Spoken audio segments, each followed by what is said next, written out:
الحمد لله رب العالمين والصلاة والسلام على سيد الأنبياء والمرسلين وعلى آله وأصحابه أجمعين সম্মানিত মুসলিয়ান কিরাম, আমরা সূরা বাকারার 209 আয়াত পর্যন্ত তরজমা শেষ করেছি। আজকে সূরা বাকারার 210 আয়াত থেকে নিয়ে 12তম আয়াত পর্যন্ত তরজমা পেশ করা হবে ইনশাআল্লাহ। আউযু বিল্লাহি মিনাশ শাইতানির রাজীম। বিসমিল্লাহির রহমানির রহিম।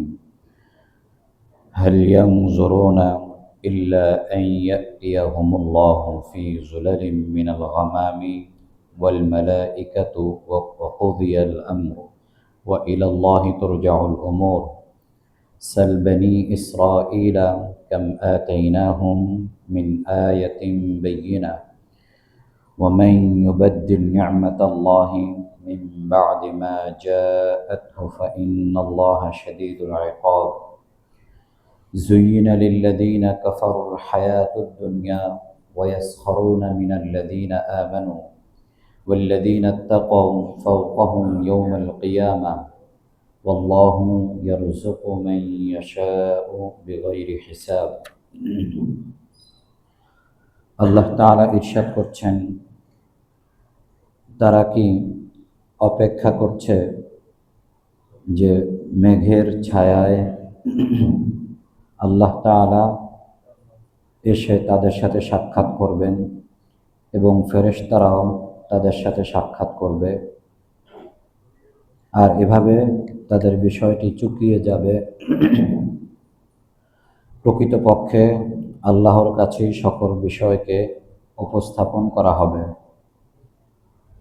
হে নবী, তুমি বনী ইসরাইলকে জিজ্ঞেস করো যে তাদের কাছে আমি কত সুস্পষ্ট নিদর্শনাবলী পেশ করেছি এবং আল্লাহ তাআলার নিয়ামতকে তারা পরিবর্তন করেছে। তাদের কাছে সুস্পষ্ট নিদর্শনাবলী আসার পরও তারা আল্লাহর নিয়ামতকে পরিবর্তন করেছে। নিঃসন্দেহে আল্লাহ তাআলা শাস্তি দানে অত্যন্ত কঠোর। যারা কুফরি করেছে, পার্থিব জীবনকে তাদের সামনে সুশোভিত করে তোলা হয়েছে। তারা ঈমানদারদেরকে ঠাট্টা বিদ্রূপ করে থাকে, আর যারা তাকওয়া অবলম্বন করেছে, কিয়ামতের দিন তারা তাদের চেয়ে অতি উচ্চ স্থানে অবস্থান গ্রহণ করবে। আর আল্লাহ তাআলা যাকে ইচ্ছা বেহিসাব রিজিক দান করেন। প্রথম আয়াতে আল্লাহ তাআলা মক্কার কাফের মুশরিকদের সম্পর্কে আলোচনা করেছেন। তাদের অনেকেই এটা বলতো যে আল্লাহ তাআলা কেন আমাদের সাথে সাক্ষাৎ করেন না, আল্লাহ তাআলা কেন আমাদের সাথে দেখা দেন না, আমাদেরকে এসে কেন বলেন না যে তোমরা ঈমান আনয়ন করো, তোমরা এ নবীর কথা মেনে নাও। একথা আল্লাহ তাআলা কেন এসে আমাদেরকে বলেন না? অথবা আল্লাহ তাআলা আমাদের কাছে ফেরেশতা পাঠাতে পারতেন, ফেরেশতারা আমাদের কাছে আসতো, এসে এই কথা বলতো যে আমরা তোমাকে নবী হিসেবে গ্রহণ করব। কিন্তু আমাদের কাছে ফেরেশতা কেন পাঠান না আল্লাহ তাআলা? তাহলে তো বিষয়টি মীমাংসা হয়ে যেত। এই কথাগুলো দ্বারা বলতো। তো এর জবাবে আল্লাহ তাআলা এই আয়াত নাজিল করেছেন। হাল ইয়ানজুরুনা ইল্লা আন ইয়াতিয়াহুমুল্লাহু ফি যুলালিম মিনাল গামামি ওয়াল মালাইকাতু।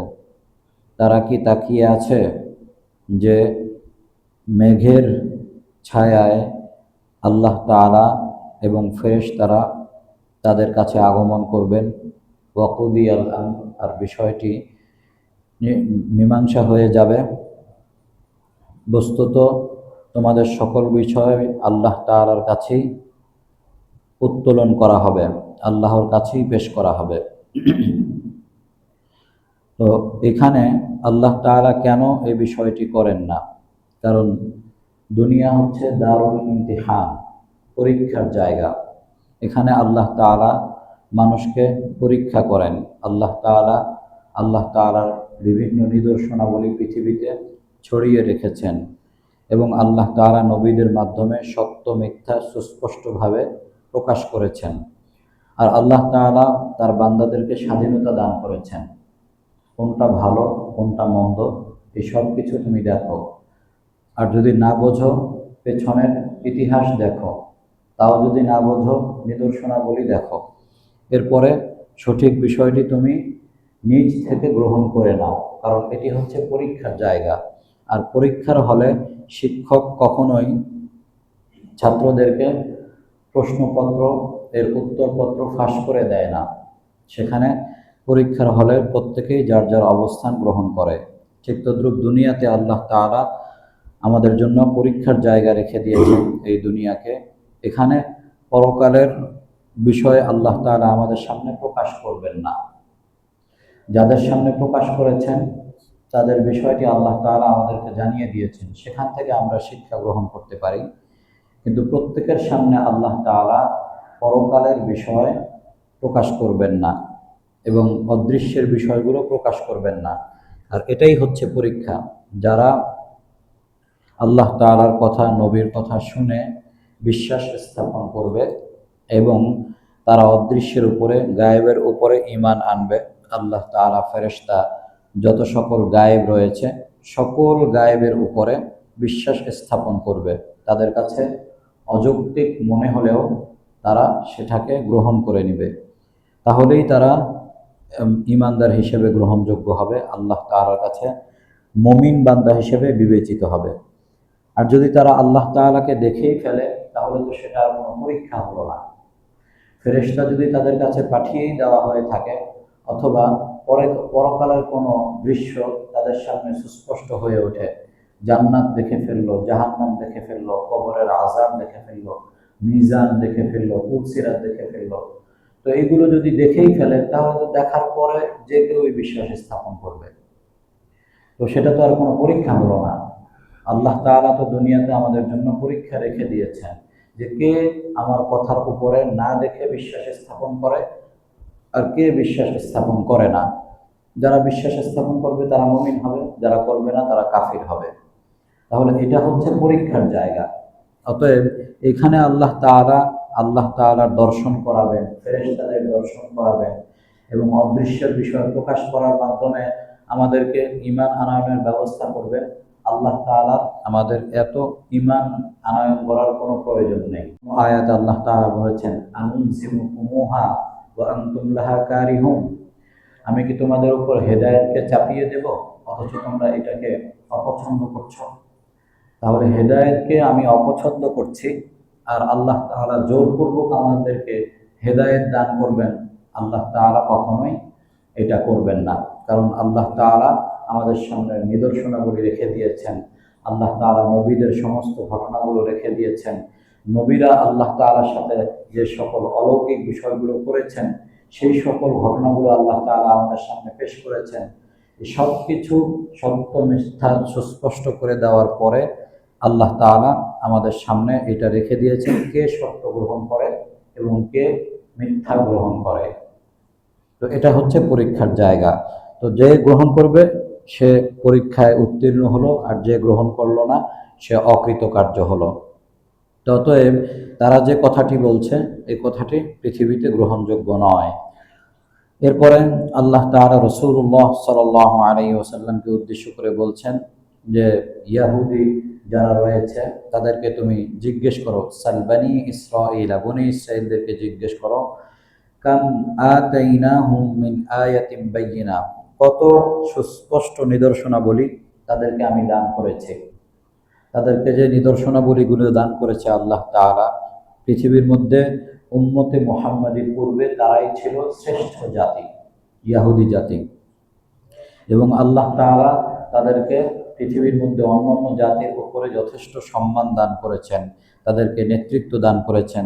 তাদের মধ্যে সিংহভাগ নবী আল্লাহ তাআলা প্রেরণ করেছেন এবং ওই সকল নবীদেরকে আল্লাহ তাআলা যে নিদর্শনাবলীগুলো দান করেছেন, যে আল্লাহ তাআলা তাদেরকে মান্না সালওয়া ভক্ষণ করিয়েছেন, আল্লাহ তাআলা জান্নাতি পশু তাদেরকে দেখিয়েছেন, আল্লাহ তাআলা তাদেরকে ছায়া দান করেছেন কুদরতিভাবে, আল্লাহ পাক তাদেরকে এভাবে সমুদ্রের মাঝখান দিয়ে রাস্তার ব্যবস্থা করে দিয়েছেন। এই যে বিভিন্ন নিদর্শনাবলীগুলো তাদেরকে আল্লাহ তাআলা প্রত্যক্ষ করিয়েছেন, যেগুলো সাধারণত নবীদেরকে দেখানো হয়ে থাকে, নবীদের সাথে হয়ে থাকে, এর অনেক বিষয়ই বনী ইসরাঈলীদের সাথে হয়েছে। তারা সেই সকল অলৌকিক বিষয়গুলো সুস্পষ্টভাবে প্রত্যক্ষ করেছে। তো আল্লাহ তাআলা বলছেন, কত সুস্পষ্ট নিদর্শনাবলী আমি তাদেরকে প্রত্যক্ষ করিয়েছি। এরপরও তাদের মধ্যে যারা আল্লাহ তাআলার নিয়ামতকে পরিবর্তন করবে, মিন বাদি মা জাআতহু, তাদের কাছে সুস্পষ্ট নিদর্শন আসার পরেও আল্লাহ তাআলার নিয়ামতকে যারা পরিবর্তন করবে, ফা ইন্নাল্লাহা শাদীদুল ইকাব, তাহলে জেনে রাখো নিঃসন্দেহে আল্লাহ তাআলা শাস্তি দানে অত্যন্ত কঠোর। তো আল্লাহ তাআলার নিয়ামতকে কিভাবে পরিবর্তন করবে, মুফাসসিরিন কেরাম কয়েকটি বিষয় উল্লেখ করেছেন। প্রথমত, তারা ঈমানের বদলে কুফর গ্রহণ করবে। ঈমান হচ্ছে পৃথিবীর মধ্যে সবচেয়ে বড় নিয়ামত, সবচেয়ে বড় দৌলত, এর পরিবর্তে তারা কুফরকে গ্রহণ করবে। দ্বিতীয় হচ্ছে যে তারা রাসূলুল্লাহ সাল্লাল্লাহু আলাইহি ওয়াসাল্লামকে পরিবর্তন করে তাদের নবীকে তারা মানবে, তারা রাসূল সাল্লাল্লাহু আলাইহি ওয়াসাল্লামের মতো নিয়ামতকে গ্রহণ করবে না।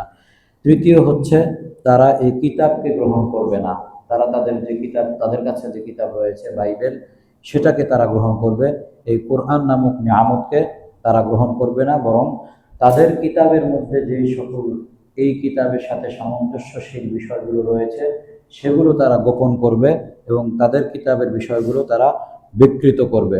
এইভাবে তারা পরিবর্তন সাধন করবে, আর আল্লাহ তাআলা তাদেরকে অত্যন্ত কঠোর শাস্তি দান করবেন। এরপরে আল্লাহ তাআলা বলেন, যুয়্যিনা লিল্লাযীনা কাফারুল হায়াতুদ দুনিয়া ওয়া ইয়াসখরুনা মিনাল্লাযীনা আমানু, পার্থিব জীবনের বিষয়গুলোকে কাফেরদের কাছে সুসজ্জিত করে উপস্থাপন করা হয়েছে, আর তারা যারা ঈমান এনেছে, ঈমানদার, তাদেরকে তারা ঠাট্টা বিদ্রূপ করে। মূলত মক্কার কিছু কাফের মুশরিক তারা মুসলমানদের সাথে ঠাট্টা বিদ্রূপ করত। মুসলমানদের মধ্যে বেলাল রাদিয়াল্লাহু তাআলা আনহু ছিল, এ জাতীয় আরও কিছু গরিব সাহাবী ছিল। তাদের বিষয়গুলো তারা বলা বলি করত যে যদি বিষয়টি সত্যই হতো, আর এই নবী যদি সত্যই হতো, তাহলে তো আমাদের কাছে আগে এই বিষয়গুলো আসতো এবং আমরা এই ঈমান গ্রহণ করতাম। কিন্তু এই নিম্ন শ্রেণীর যারা রয়েছে, সমাজের দরিদ্র শ্রেণী, এরাই দেখি এই নবীর কাছাকাছি ভিড়ে থাকে, এরাই নবীর নিকটবর্তী হয়ে থাকে। যদি এটা ইসলাম সত্যই কোনো বিষয় হতো, তাহলে সমাজের সম্ভ্রান্ত ব্যক্তি যারা রয়েছে, যারা ধনিক শ্রেণী, এলিট শ্রেণীর যারা, তারা কেন এই নবীকে অনুসরণ করছে না, আর এই নবী কেন তাদের প্রতিনিধিত্ব করছে না? এই নবী দেখি এদের মধ্যে যারা গরিব রয়েছে সমাজে, তাদের প্রতিনিধিত্ব করে যাচ্ছে। অতএব যদি এই ইসলাম সত্য হতো এবং এই নবী যদি সত্যই হতো, তাহলে যারা গরিব মিসকিন রয়েছে কেন তারাই তার কাছে আসবে, আর তিনি কেন তাদের প্রতিনিধিত্ব করবেন, এই বিষয়টি তারা উত্থাপন করত। তো আল্লাহ তাআলা সেটাই বলেছেন যে পার্থিব জীবন যারা কুফরি করেছে তাদের কাছে সুসজ্জিত করে তোলা হয়েছে, আর এর মধ্যেই তারা লিপ্ত রয়েছে, যে কারণে হক তাদের সামনে সুস্পষ্ট হয়ে ওঠে না। তারা যারা গরিব মুসলমান রয়েছে তাদেরকে উপহাস করে, ঠাট্টাচ্ছলে এ জাতীয় কথাবার্তা বলে থাকে। তো আল্লাহ তাআলা এই আয়াতের মধ্যে তাদের সেই বিষয়টি উল্লেখ করে উত্তর দিয়েছেন যে প্রকৃতপক্ষে দুনিয়াতে কারো ধন সম্পদ থাকা, দুনিয়াতে কেউ সুখে থাকা, এটা তার এটা তার সত্যবাদী হওয়ার আলামত নয়, সত্যের উপর প্রতিষ্ঠিত থাকার কোনো মেয়ার নয়, মাপকাঠি নয়। অনেকেই মুসলমানদের মধ্যে এমনটা মনে করে থাকে, আমাদের মধ্যেও অনেকেই এই ধরনের ধোঁকার শিকার আমরা হয়ে থাকি। যদিও এই আয়াতের মধ্যে কাফেরদের কথা বলা হয়েছে, মুসলমানদের কথা বলা হয়নি, কিন্তু এই মনোভাব অনেক মুসলমানদের মধ্যেও আছে। তারা পৃথিবীতে তাদেরকে আল্লাহ তাআলা ধন সম্পদ দান করেছেন, বাড়ি গাড়ি দান করেছেন, অর্থ অঢেল সম্পত্তির মালিক বানিয়েছেন এবং তাদের কোনো ধরনের কোনো অসুবিধা নাই, সব দিক থেকে তারা ভালো আছেন। তো এটাকে তারা সত্যের মাপকাঠি হিসাবে নির্ধারণ করেন এবং আমাদের সাথে অনেক সময় অত্যন্ত আনন্দের সাথে, কেউ গর্বের সাথে, কেউ শুকরিয়ার সাথে প্রকাশ করেন যে আমার কোনো দিকে আলহামদুলিল্লাহ কোনো সমস্যা নাই, আল্লাহ তাআলা আমাকে সব দিয়েছেন, কোনো ধরনের অপূর্ণতা আমার জীবনে নাই। আমি মনে করি আমি আল্লাহ তাআলার একজন পছন্দনীয় বান্দা। এটা যদি আমি না হইতাম তাহলে আল্লাহ তাআলা আমাকে এত কিছু দিতেন না। আল্লাহ তাআলা আমাকে পছন্দ করেন, এই জন্যই আল্লাহ তাআলা আমার পরিবারে আমার মধ্যে কোনো অপূর্ণতা রাখেন নাই। এটা কিন্তু অনেক মুসলমানদের মধ্যেও আছে। এই মনোভাবটা হচ্ছে একটা ভুল মনোভাব। দুনিয়াতে কোনো টাকা পয়সা, ধন দৌলত, বাড়ি গাড়ি, সম্মান মর্যাদা, পদ পদবি এগুলো কখনোই সত্য মাপকাঠি নয়, বরং সত্যের মাপকাঠি হচ্ছে আল্লাহ এবং আল্লাহর রাসূল কোরআন সুন্নাহে যে সকল বিষয়গুলো নিয়ে এসেছেন তার উপরে আমি কতটুকু নিজেকে প্রতিষ্ঠিত করতে পেরেছি, এটাই হচ্ছে সত্যের মাপকাঠি হওয়া। সাহাবায়ে কেরামকে কতটুকু আমি অনুসরণ করতে পেরেছি। যদি আমি পরিপূর্ণরূপে কোরআন সুন্নাহ সিরাত সাহাবায়ে কেরামের জীবনীকে অনুসরণ করতে পারি, ইসলামের মেজাজ, ইসলামের যে চাহিদা, দাবি দেওয়া, ইসলামের যে স্বভাব সেটাকে নিজের স্বভাবে পরিণত করতে পারি, তবেই আমি সফল, তবেই আমি কৃতকার্য এবং আমি সত্যের উপর প্রতিষ্ঠিত। অন্যথায় ধনী গরিব হওয়া এটা কখনোই সত্য মিথ্যার মাপকাঠি নয়। এবং কিয়ামতের ময়দানে তারা কোথায় থাকবে? ওয়াল্লাযীনা আত্তাকাউ ফাওকাহুম ইয়াওমাল কিয়ামা, যারা ঈমান আনবে এবং তাকওয়া অবলম্বন করবে কিয়ামতের দিন তারা যাদেরকে ওই যে ঠাট্টা বিদ্রূপ করেছিল তাদের অবস্থান কিয়ামতের ময়দানে কোথায় হবে? আল্লাহ তাআলা এখানে পরের বাক্যে বলে দিচ্ছেন, তারা অত্যন্ত সম্মানিত আসনে অধিষ্ঠিত থাকবে কিয়ামতের ময়দানে। এটাও একটি গুরুত্বপূর্ণ বিষয়। মুফাসসিরিনে কেরাম এই অংশের ব্যাখ্যায় বলেছেন, দুনিয়াতে এই ধরনের অনেক ব্যক্তি থাকবে যাদেরকে আমরা সামাজিকভাবে ছোট নজরে দেখি বা সামাজিকভাবে তাদেরকে মনে করি যে এরা কতটুকুই বা কি করবে, অর্থাৎ সামাজিক দৃষ্টিকোণ থেকে তাদেরকে আমরা নিম্ন শ্রেণীর মনে করি, কিন্তু কিয়ামতের ময়দানে তাদের অবস্থা অতি উচ্চে থাকবে, যেটা দুনিয়াতে আমরা কল্পনা করতে পারছি না। এরপর এই জন্য আল্লাহ তাআলা বললেন, ওয়াল্লাহু ইয়ারযুকু মান ইয়াশাউ বিগাইরি হিসাব, আল্লাহ তাআলা যাকে ইচ্ছা তাকে বেহিসাব রিজিক দান করবেন। এটা দুনিয়াতেও হতে পারে, আখিরাতেও হতে পারে। মুফাসসিরিন কিরাম বলেন উভয় জাহানে হতে পারে। যেমন যাদের সাথে ঠাট্টা বিদ্রূপ করা হয়েছিল তাদের মধ্যে যারা জীবিত ছিল আল্লাহ তাআলা দুনিয়াতে তাদেরকে অঢেল রিজিক দান করেছেন। পরবর্তী জীবনে এসে রাসূলুল্লাহ সাল্লাল্লাহু আলাইহি ওয়াসাল্লামের জীবনের শেষ সময়ে, সাহাবায়ে কেরামের সময়ে, খুলাফায়ে রাশিদিনের সময়ে আল্লাহ তাআলা মুসলমানদেরকে অঢেল সম্পত্তির মালিক বানিয়েছেন। যাদের পরনের মতো পোশাকও ছিল না তাদেরকে আল্লাহ তাআলা অর্ধজাহানের মালিক বানিয়ে দিয়েছেন। তো এই বিষয়টি আল্লাহ তাআলা উল্লেখ করলেন, ওয়াল্লাহু ইয়ারযুকু মান ইয়াশা বিগাইরি হিসাব, তোমরা যাদেরকে গরিব এবং নিম্ন শ্রেণীর মনে করছো আল্লাহ তাআলা চাইলে তাদেরকে বেহিসাব রিজিক দিতে পারেন। আর কিয়ামতের ময়দানের যে রিজিক রয়েছে সেটা তো দুনিয়ার কেউ কল্পনাই করতে পারবে না। আল্লাহ পাক আমাদের সকলকে কোরআনের উপর আমল করার তৌফিক দান করেন। আল্লাহুম্মা আমিন। اللهم اهدنا فيمن هديت وعافنا فيمن عافيت وتولنا فيمن توليت وبارك لنا فيما أعطيت وقنا شر ما قضيت لا ملجأ ولا منجا منك إلا إليك لا ملجأ ولا منجا منك إلا إليك سبحان ربك رب العزة عما يصفون وسلام على المرسلين والحمد لله رب العالمين.